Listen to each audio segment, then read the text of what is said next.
කසාද බඳපු හැම පිරිමියෙක් මේ මෙතන ඉන්න කසාද බඳපු හැම පිරිමියෙක්ම දිවිල උතුම් කියන තැන ඉන්නේ කියලා මම කියනවා. ලේඛනයේ මම නෑනේ මොලේ කියලා ඔබට හිතෙන්නේ ඇතිනේ. ඔබට හිතෙන්නේ ඇති. මම මේ කියන එකත් එක්ක ගලපලා බලන්නකො.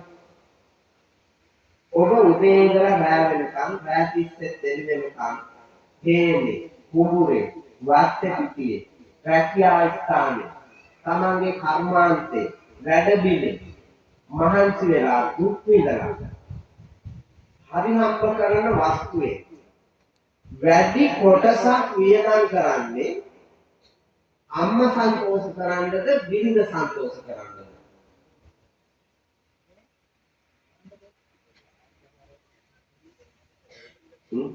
මොකද හිතන්නේ?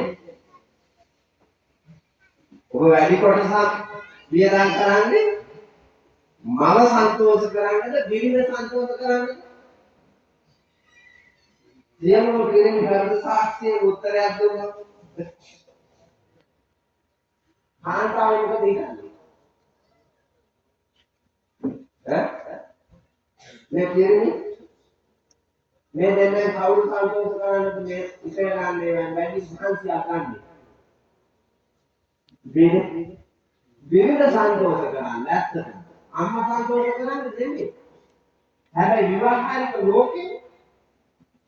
ලෝක සත්‍යයේ බුද්ධ වචනේ අම්මා උතුම්නේ. අම්මා උතුම් කියලා පදේ තියෙනවා. නමුත් යන්නේ අපි මිත්‍යා දෘෂ්ටිකවලට. අම්මා වැටෑරෙනවනේ. අම්මා වැටෑරෙන්න හේතුව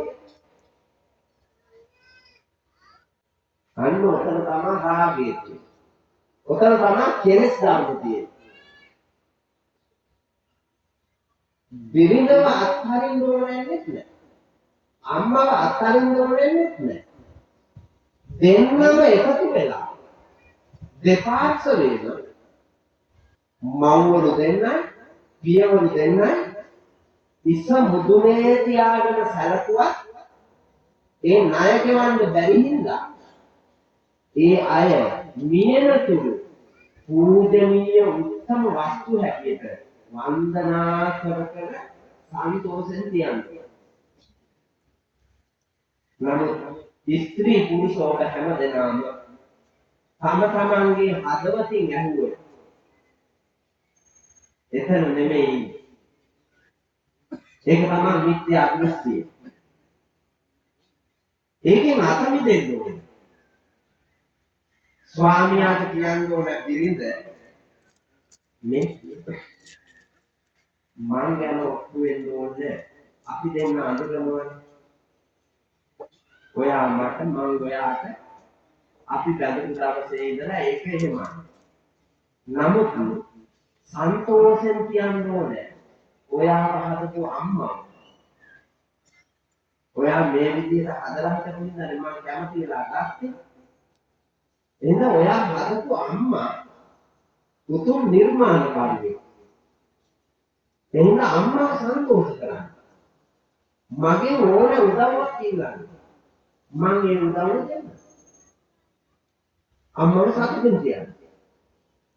තාත්තා සතුටින් තියන්න. ස්වාමියා වෙත එහෙම කාරුණික හැඟීමකින් බලලා යෝජනාවක් කරන බිරිඳ ඉදිරියේ ස්වාමියාට හැකි වෙන්න ඕනේ. බිරිඳගේ අම්මයි තාත්තයි දෙන්න. තමන්ගේ අම්මයි තාත්තයි දෙන්න. අර පූජනීයත්වයෙන් දකින්න. ඒ දකින්න දවස තමයි සම්මා දිට්ඨිය. නොදකින්න තාක්කල්ම මිත්‍යා දෘෂ්ටිය. ඔය දෝෂේ වැඩිපුර තියෙන්නේ